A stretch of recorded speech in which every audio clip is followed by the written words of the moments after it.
Hello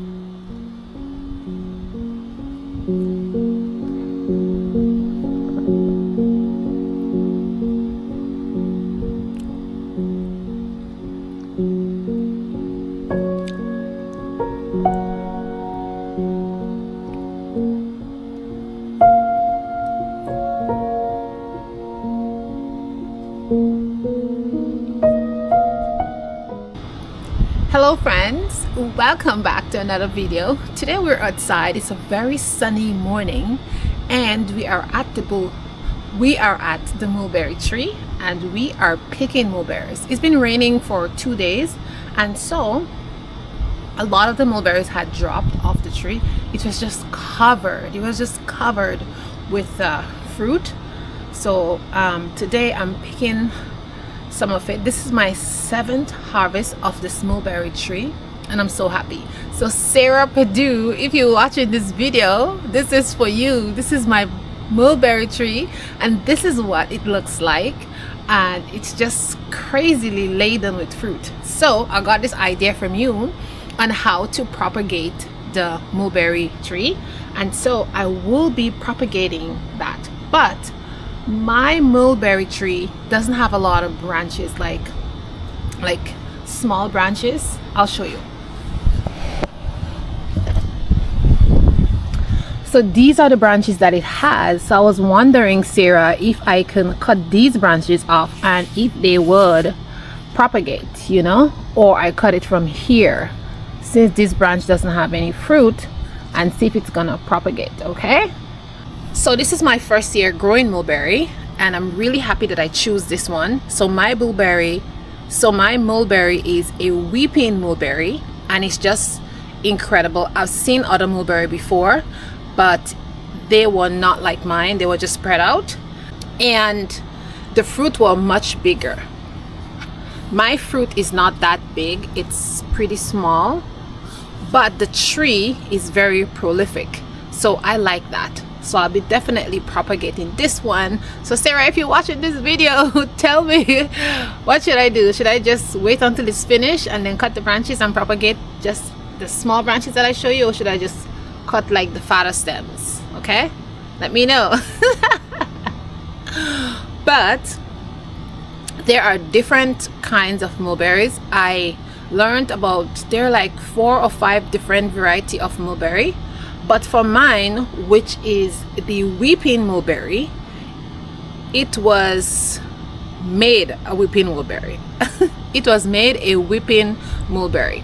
So what they did was, actually, this method of making fruit trees produce more fruit was created by this guy who is like a rose fanatic. I don't remember his name right now, and he wanted his roses to bear more roses, like to be very prolific. And so he decided to bend the rose branches down to touch the ground, you know, make them bend down.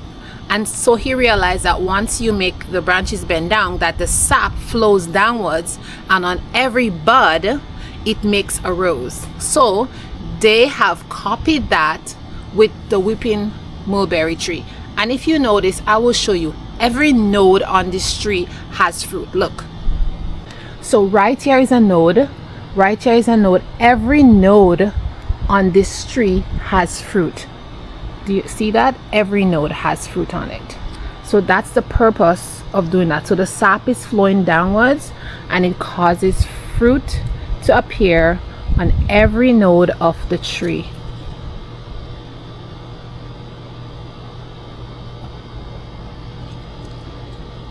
So fruit appears on every single node of the tree, as you can see. Now if the tree was upright, it would have been different and the fruits would not have been on every node, and I think the amount of fruit that was going to be on the tree was not going to be so much. So yeah, that's what I learned in the research that I did on the fruit. And I also learned that they do that with flowers also. So it's very interesting, very interesting. So Sarah, you really sparked some interest in me, causing me to do some research. So now that we have this amount of mulberry, we're gonna head inside and I'm going to show you what I'll make with this mulberry. Now that we're in here, let us wash our mulberries in cold water. I will be using half of these mulberries because it's a lot. So I'm going to be using half of it, and we'll freeze the rest because they tend to spoil very quickly if you don't use them or freeze them. So you want to give them a good wash.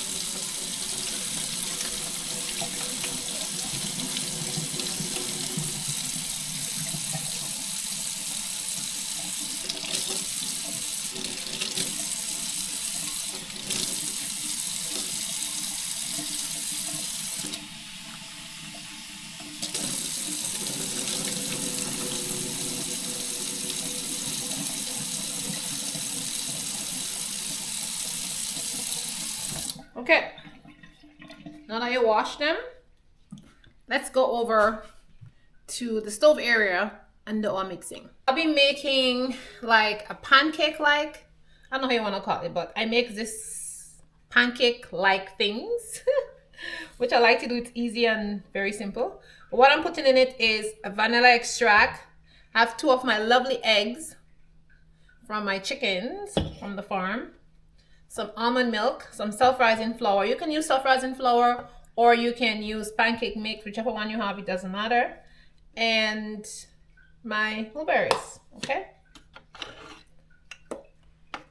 So let's make our delicious pancake-like, whatever you want to call it. I think it's a pancake. It's a delicious snack, okay? Let's call it a delicious snack, okay? Mulberry snacky thing, okay?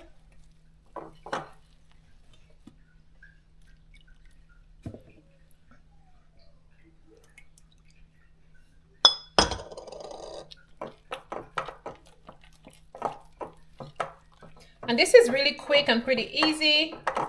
I make all kind of variations of this. I make with bananas. I make with apples. I make with all kind of different fruit. Pears. So this is like a real nice, simple, fry, pancakey, snacky, whatever you want to call the thing you want to make. And just eat it. It's so delicious. Okay. Mix that up really good. And once it's all mixed, we're going to add half of this. Okay. I'm going to add half. I'm going to give it a good mix. Mix it some more. I just love making stuff like that with fruit. I find it so delicious, so tasty. I'm gonna add a little bit more almond milk because I want it to be a little bit more watery so it can fry very thinly.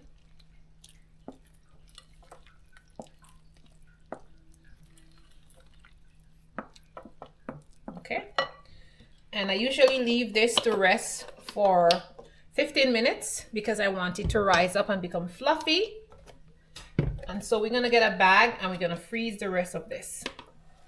So let's cover this and put this to rest.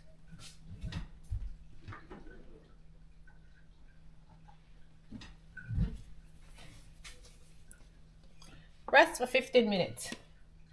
Let's store this.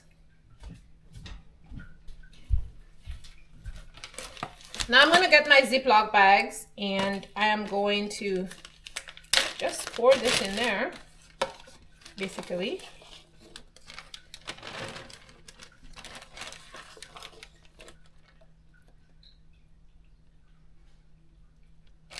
and as I said, this is like my 6th or 7th harvest of these berries, the mulberries. I like to put this on our cereals in the morning.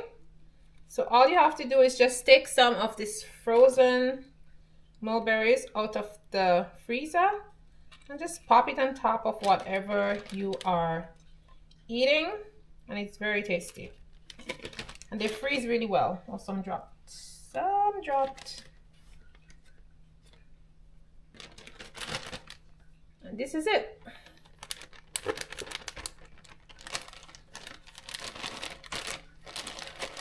Oops, I'm gonna take care out of the bag. Okay, let's freeze that. Let's go put that in the freezer.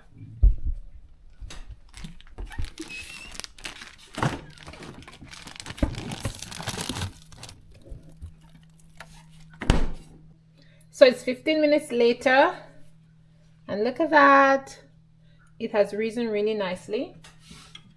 Let's put our tower on, and we're gonna add some butter here.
Our beautiful pancakey snack is ready. Look at that. Isn't that yummy? So yummy. These are so yummy and soft. Let me show you guys. Let me take one out and show you how soft it is.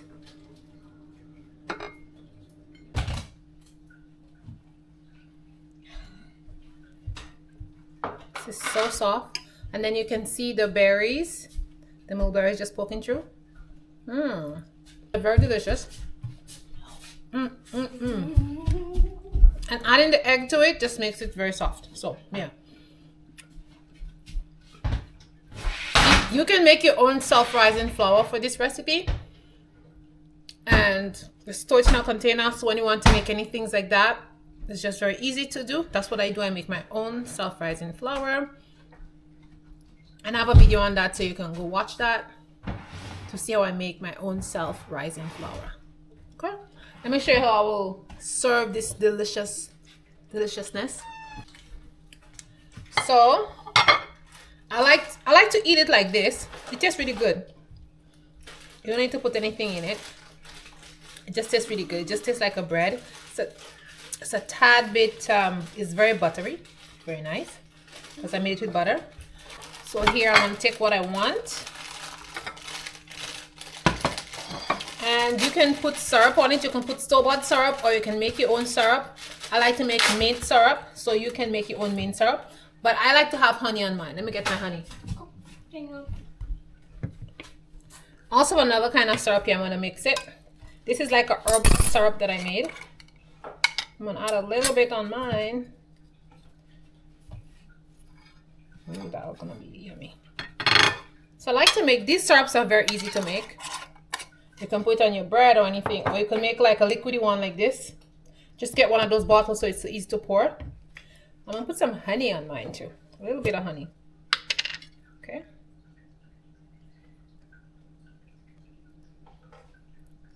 Yeah, just a tiny bit of honey. So I show you all the things that you can put on it. Okay, you have choices. Yummy. This one out. Make sure I put the honey all over it. And these pieces of berries sticking out in it is amazing. You can also add some berries at the top. This is so tasty, so tasty. I'm having some beet kvass.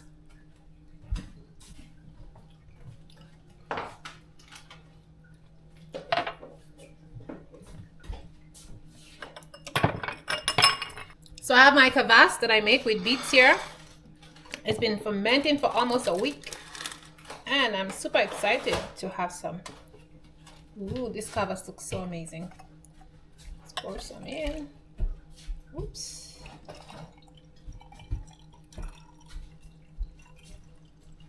Look at this kvass. Oh my gosh.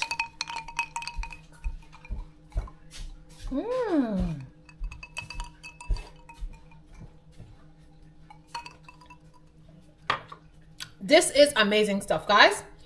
If you are not making beet kvass, my goodness, you are missing something.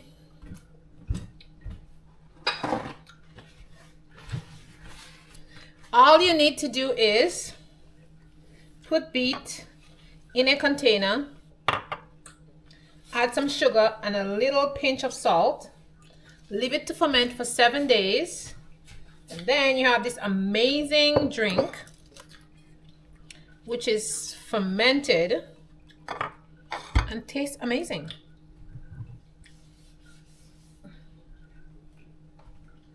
I'm going to have some pineapple with mine also. Let's have some pineapple. Okay, it's gonna be for me. I'm gonna add some water, some fizzy water in here.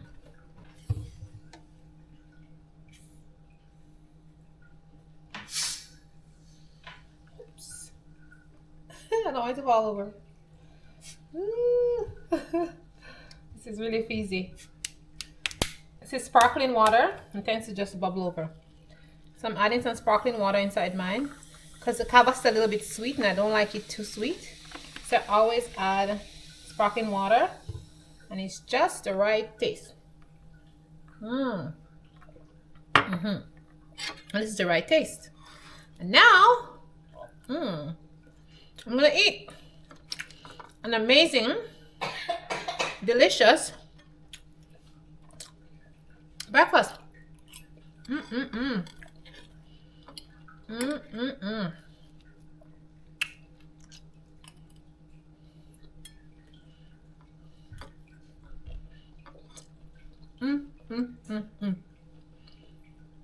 This is so tasty. The syrup that I put on it is minty. Guys, it's a mint syrup with the honey, with the berries inside. My goodness, guys, here, this is for you.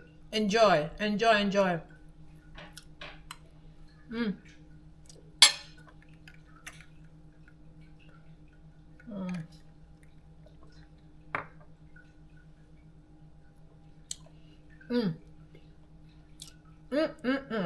I'm gonna go sit down and finish eating my breakfast, but guys, thanks for watching as always. Make sure you give the video a like, and if you have mulberries, you can make this as a delicious breakfast or a delicious lunch or a snack or something like that in the evening with some tea. That will go well with tea too. I made it and we drink tea with it too in the late evening, so that will go great with tea too. So thank you for watching. Remember to like the video, thumbs up the video. I appreciate all of you who keep coming back and watch my video.